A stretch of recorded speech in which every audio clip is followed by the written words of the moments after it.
Hello everyone, today we're going to look at the top 50 of another card type in MTG Premodern. Some time ago we covered the best creatures and the best tribes, then the lands, and finally the enchantments. For now, I'm keeping the artifacts and the instants aside, so today it's inevitably time for Sorceries, a card type that shares the same limitation as creatures.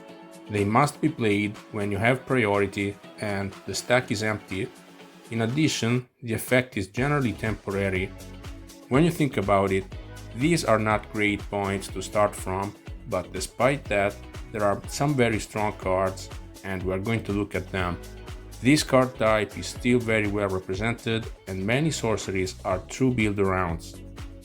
From this point of view, sorcery are probably the second most important card type after enchantments. Obviously, sorcery is the card type of board sweepers. There's no shortage of good removal spells, either for the main deck or the sideboard. As usual, we scroll through some unforgettable cards, then move on to the honorable mentions, a group of 15 cards, and finally the top 50. We begin the honorable mentions with a discard spell with an alternative cost, Unmask, more played in Legacy than it is in Premodern. Also, Necropotence being banned hurts a lot. It can still perform well in Reanimator. Then Chiner's Edict. Usually Diabolic Edict is preferred, but this is also a good card, and it has flashback. Next, Political Trickery, well-known synergy with Undiscovered Paradise. Hull Breach, removal for enchantments and artifacts, so this can generate a 2-for-1 unique trait.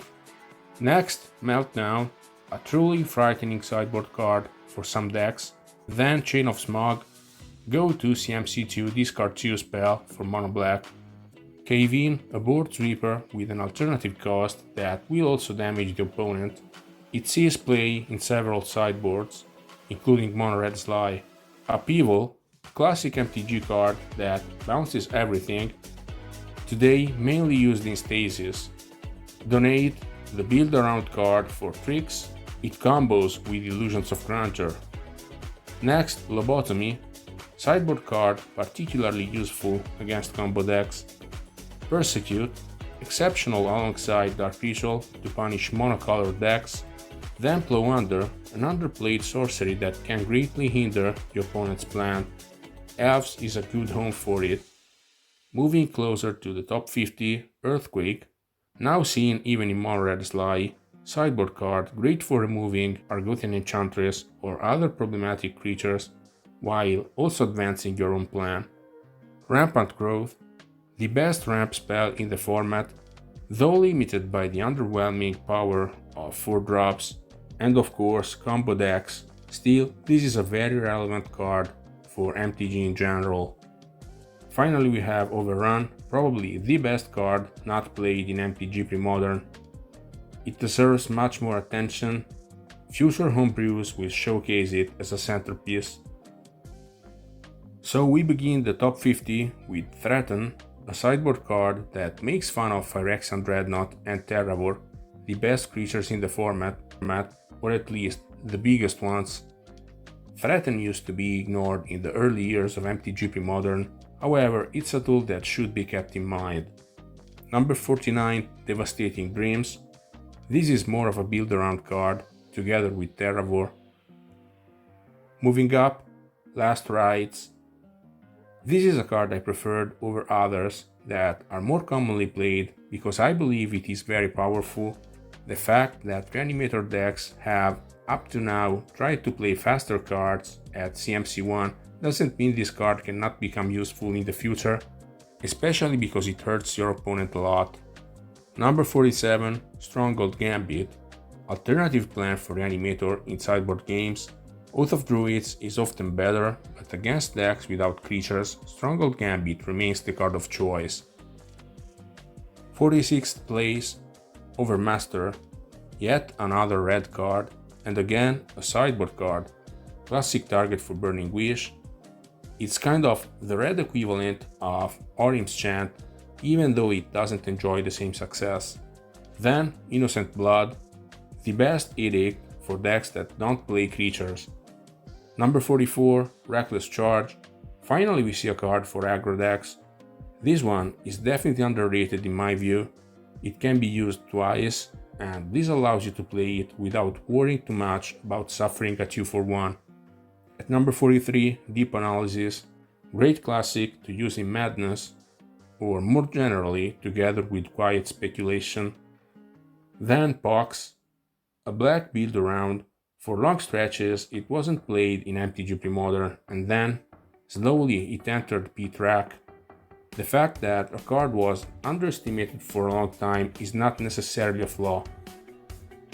Number 41, Diabolic Intent, another black spell, and here we see the card that is probably the most similar to Demonic Tutor, even though to make it work you need creatures like Veteran Explorer that have interesting effects when they go to the graveyard.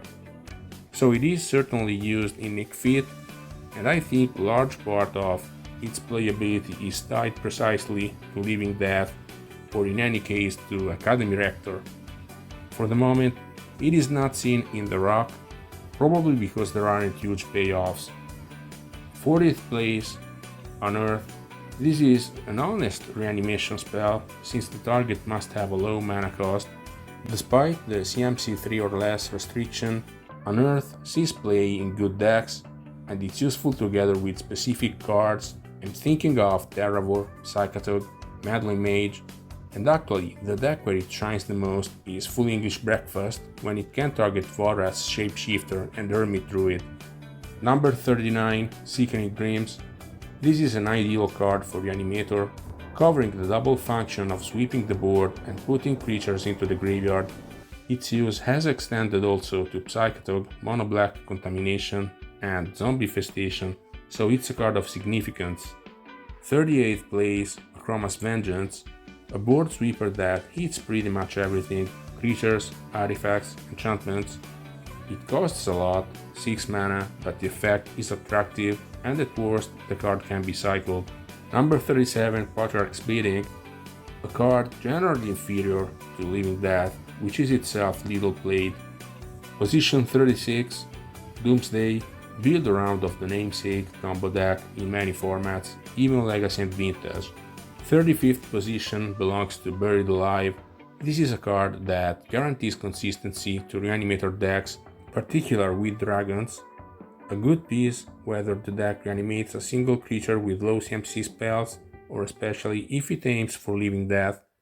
It seems that recently it is gaining popularity also in builds with many copies of Squee, in the absence of green, for Survival of the Fittest. In this respect, it also competes with Intuition. Next, Show and Tell, a very powerful card, but more than anything, it is better in larger Eternal formats.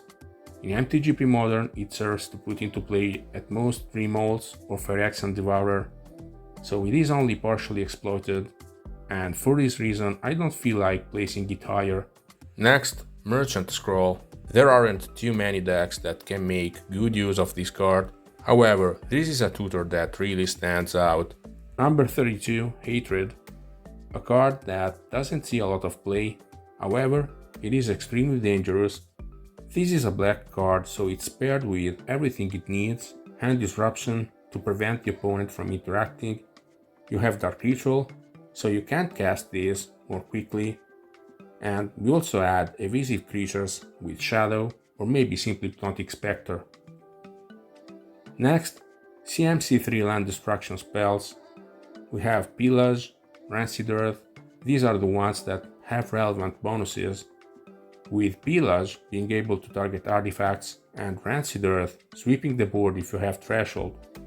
However, green land destruction spells are probably the most played thanks to their Oath, so Winter's Grasp and Thermokarst.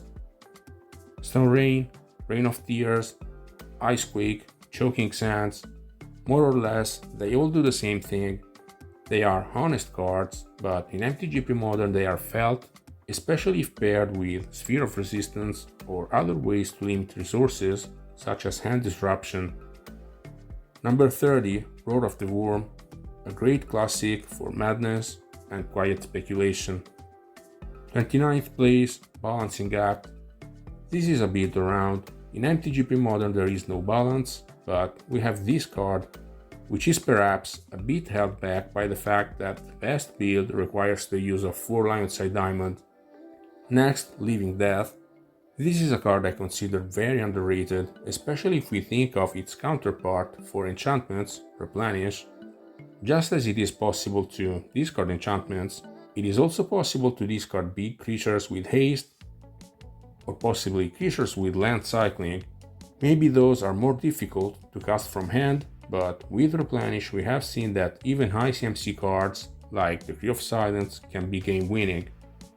If Replenish has Ancient Tomb, Living Death also has Dark Ritual. For now, the deck that uses this card best is Nick Fit with Mug Bombers, but I think this card will see more and more play. Then, number 27, Ill-Gotten Gains. This is the spell that starts the Iggy Pop combo, a card that costs little but is the protagonist of a respectable combo deck. Next, Haunting Echoes, a sideboard card that is usually played only 1 or 2 copies, but it is very commonly used by many different archetypes.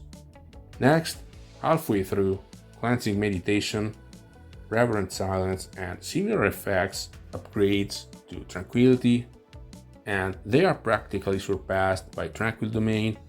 However, these are still cards that are useful in sideboards, like Cleansing Meditation in particular ends up being one-sided. 24th place, Gerard's Verdict. It turns out to be the best card among those that try to imitate Hymn to Turak. The card advantage is there, but leaving the choice to the opponent changes things a lot. It remains, however, a very appreciated card, so much so that we have seen attempts to add it to Terrageddon. Then, Quiet Speculation, a sorcery that requires the presence of a toolbox in the main deck. There are some good targets though. Next, Sleight of Hand, a spell that has a lot of competition, in any case an excellent card to play at the CMC1. Number 21, Anarchy. We start seeing truly strong sorceries that define the format. Anarchy is an indispensable card for the sideboard of Sly. For Goblin, it can be dropped, but we still see it used. 20th place, Living Wish. This is a card that increases the consistency of plays, so it is particularly useful for combo decks. In my view, it is still underplayed in mid-range decks, and it can fetch lands as well as creatures. Let's say that occupying sideboard slots has a cost, but this is still a great card. Number 19, Careful Study. CMC1 and therefore a must for Reanimator decks and also Replenish. Oh, of course, Madness. Next, Just Blessing. Its playability exploded with the Rise of Tinkerfling combo. It also protects against Brain Freeze, and more generally it's a useful card for control decks. Then, Burning Wish. It has a very powerful effect, and here the same argument made for Living Wish applies. I think this card is underplayed.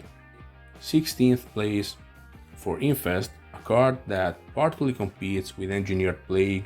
Despite this, it is played, and that says a lot.